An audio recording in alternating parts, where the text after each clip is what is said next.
Probably this is one of the most profound things that I learnt over my life, is there are two sides to every coin. I've talked to you about that from the point of view of shared view.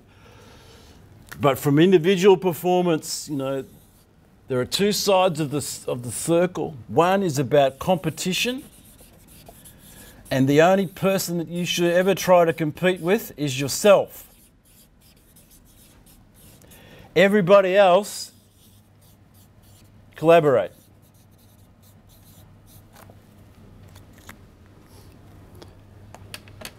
Now, I want you to think about something in your life. I was going to talk to you the compete with yourself bit first. I want you to think about something in your life that you'd like to change. It might be you'd like to lose weight. It might be you'd like to improve your golf handicap. It might be you'd like to meet the woman of your dreams. It might be like to meet the man of your dreams. I don't know what it is, but I promise you that this formula will apply regardless of what it is. Here's where it starts. It's where everything starts, of course, because Grandpa nailed it. Grandpa says it's about the fertile ground. He said that when you find the fertile ground, you have to plough it, and you have to really be careful with how you plough it, because soil's an interesting beast, and he was later to explain that. But once you've ploughed the ground properly, you have to put the right seeds in at the right time, and then you nurture it, and then you get a harvest. And as Grandpa taught me all those years ago, he said a lot of people are interested in the harvest and not prepared to do the work. And here's what happens over and over and over. People are thinking about the outcome. A lot of people are focused on outcomes when the trick is follow the process. Because here's what I've learned. If you follow the right process, the outcomes take care of itself. Shane Warne knew that if he bowled leg break after leg break after leg break, because he was so good he could put it on a sixpence, but he knew that if he did that over and over and over, you know, it doesn't take long, but a batsman loses patience. So the stock ball for Shane was always the leg break, because he could bowl so many variations of it, but it wasn't the one that went the other way. It wasn't all that. It was the basics. He was so good at the basics. When I saw him as a young boy, he had the drift and the drop. He had it all then. What Terry had to do was to teach him how to enhance it. And of course, he outsmarted most of the people. The fertile ground in competing with yourself is about intention.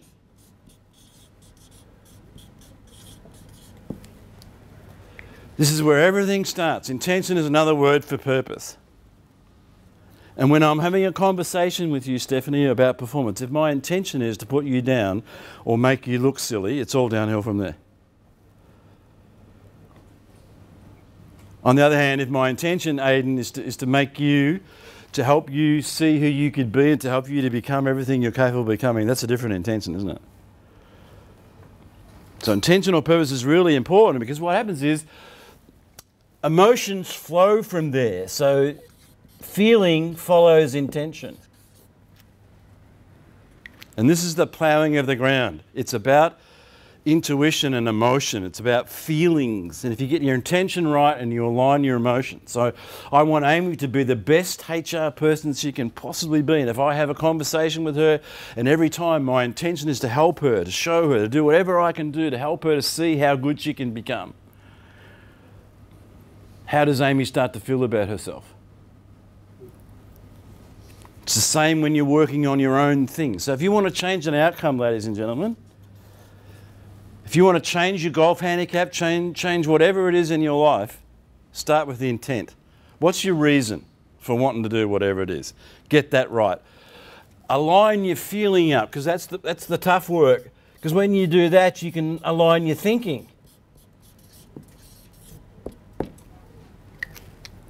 And when you do that, you can change your behaviour or modify your behaviour. Remember we said at the start of the day, the reason why most training doesn't work is because people focus in the training room on getting people to change their behaviours.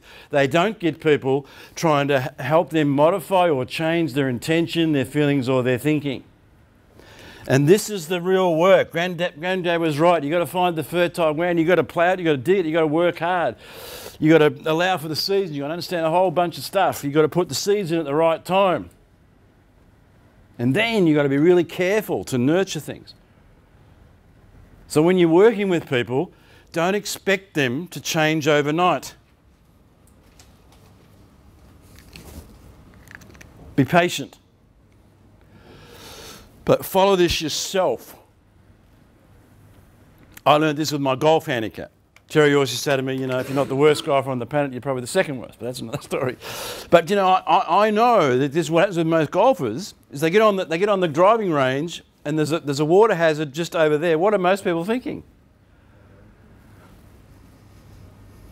They're thinking, don't hit it into the water. Now, when I was fortunate, I finished up with Terry's golf clubs when there was one good thing about him passing. He won't mind me saying that. It's his sense of humour. But, you know, he'd say, don't think about the lake, think about the middle of the fairway. It's green down there, it's beautiful down there, think about that. And I know myself when I started changing my intention. See, when I'm here thinking about the water on the left, my intention is actually hit it into the water. Now, a lot of people can't get past this, but this is why athletes practice visualisation. This is what happened to Greg Norman in that famous 1986 Masters tournament. This is what happened to lots of people. It's why some people choked, as they unkindly, I think, refer to it, at the Olympics. They got the wrong intent.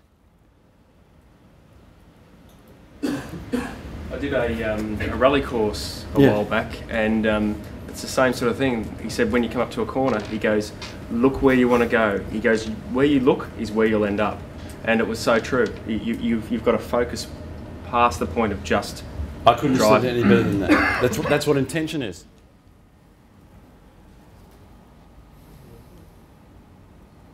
And you can't get ahead of yourself except to think.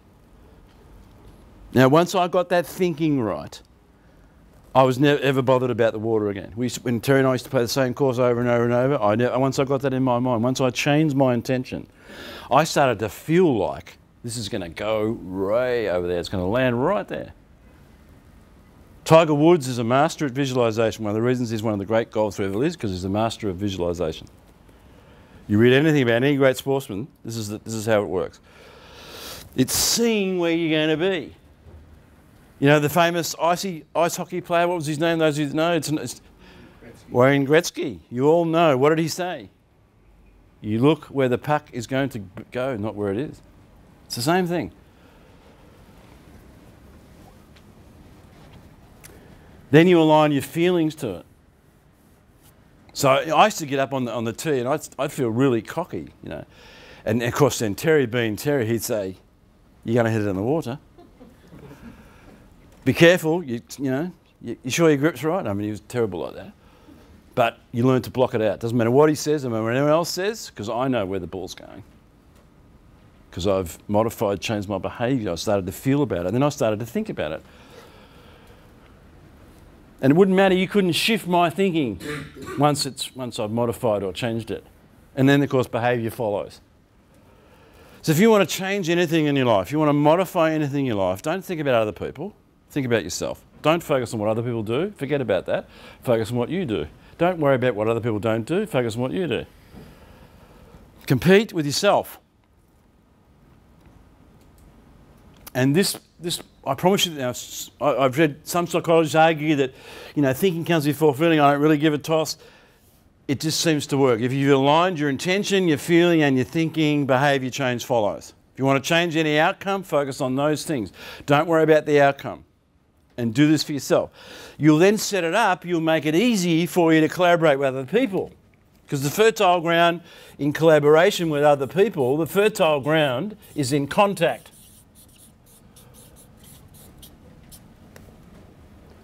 So think about a relationship you want to change. So the outcome down at the end of the line here, the outcome is continuity. You want a relationship to change. So that's the harvest or the outcome.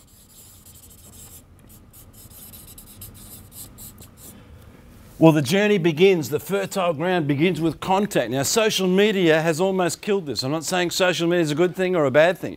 But what I'm saying is people have forgotten about humanity.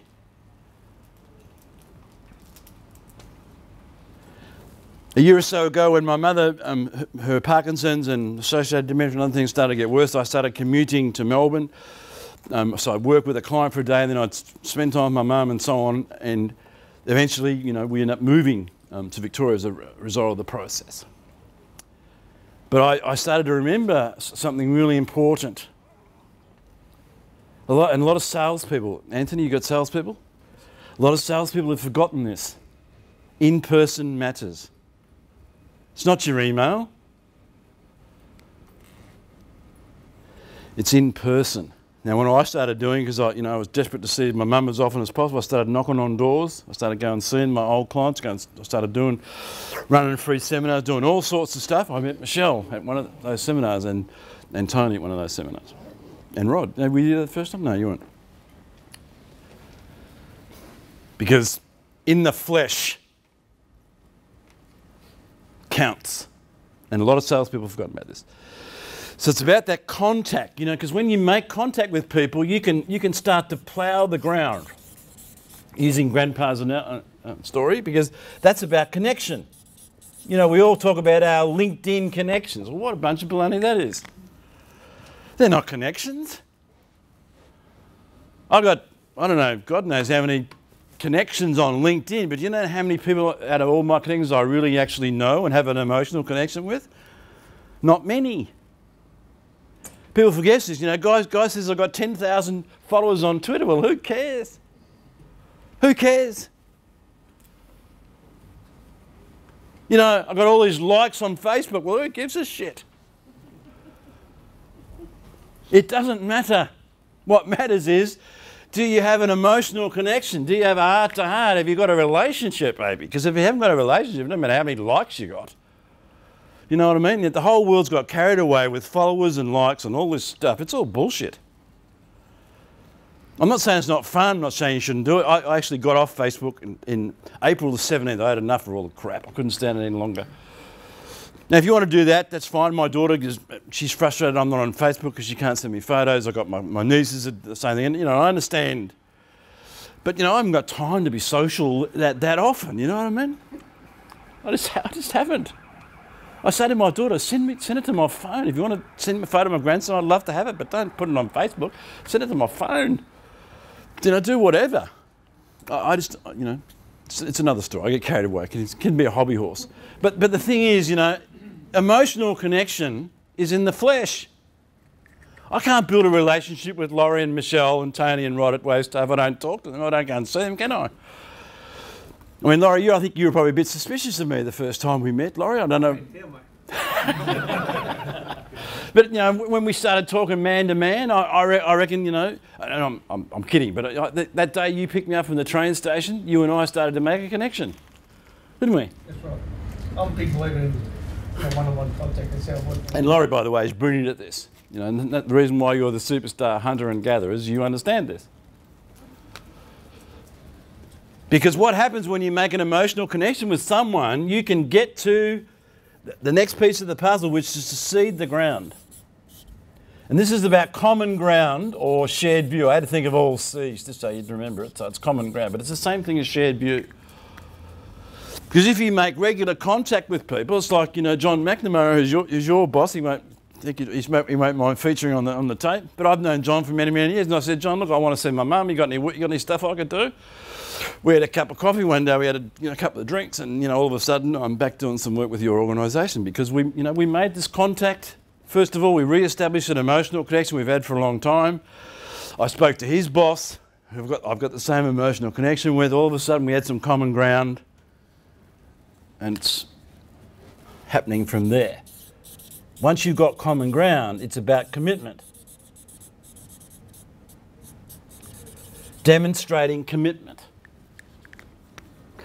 So I think, again, these are important things for the future. When you take things away, if you want to really make enhancing the gift systems work, don't worry about what other people do. Don't worry about what other people don't do. Don't take responsibility. Don't mess with other people's intentions, other people's feelings, other people's thinking, other people's action. Don't do any of that. Just focus on your own self. Compete with yourself. Don't worry about what your salespeople don't do, Tony. Forget about that. Focus on yourself. Compete with yourself. Get your intention right. Align your feelings up. Align your thinking. Your behaviour can either change or modify, and your outcome will shift, I promise you. Just like the golf ball going straight down the middle of the fairway, it's the same thing. You and I in our hearts. If you, as a sales manager, if you start thinking about your salespeople all the time and what they're doing or what they're not doing, you'll screw yourself up and you'll be a failure, I promise you. Ready to change, Anthony? Work on yourself. Don't work on them, work on yourself. Get yourself right, become a role model. Because you know what happens? When you make modifications and changes, they get inspired. You give them hope. Remember we said earlier, leadership is the art of inspiring people to bring everything remarkable that they are to everything that they do. That's what you've got to do. Bring everything remarkable that you are to your own life first. Compete with yourself. This is the key to you being the greatest general manager in history, Tony, at Wavestar. Focus on you, forget about them. When it comes to your own performance. And then you switch that. Remember we said it's not about us, it's about them, it's about the people. Think about collaboration. Work on this yourself. That will inspire, because as you make modifications and changes to your own performance, your employees will follow you. Then you start working on collaboration. You know, it's just that little thing, you know? Saying hello in the morning, Rod, for example. You know how many people walk into organisations and no one speaks to one another? I can't believe it. Can you, Mike? It still goes on. You can go into a coffee shop downstairs and they just look at you. They don't say, oh, good morning, love you, thank you for coming to my home. What would you like today? They just look at you and you've got to make up your own mind. I mean, give me a break. So you really focus on the contact. You know, I want to make eye contact with you when I speak. When I shake your hand, I want you to know I'm here. Because that leads to emotional connection. And when we get emotional connection, that leads to common ground or shared view. And when we get that, we can start to demonstrate commitment to one another. And when we do that, the relationship continues. So if you want your husband to change, you want your wife to change, you want your employee to change, you want your son to change, your daughter to change, forget about it. You can't do anything at all. You're wasting your time trying to change other people. Not only that, you're wasting your energy, and not only that, you're going to get ulcers. So stop. Richard, you've got to stop trying to change people. What you've got to do is change yourself. And then work on collaborating with other people. So what do you think about this? This could be another one of my mad theories, or it might work. What do you think? No, definitely right. You can't change the other people around you. You can change their perception of you, which will change the way they'll work in with you. Yeah, exactly right. And the only way to do that is change. Yeah. You got to change. They've got to see it.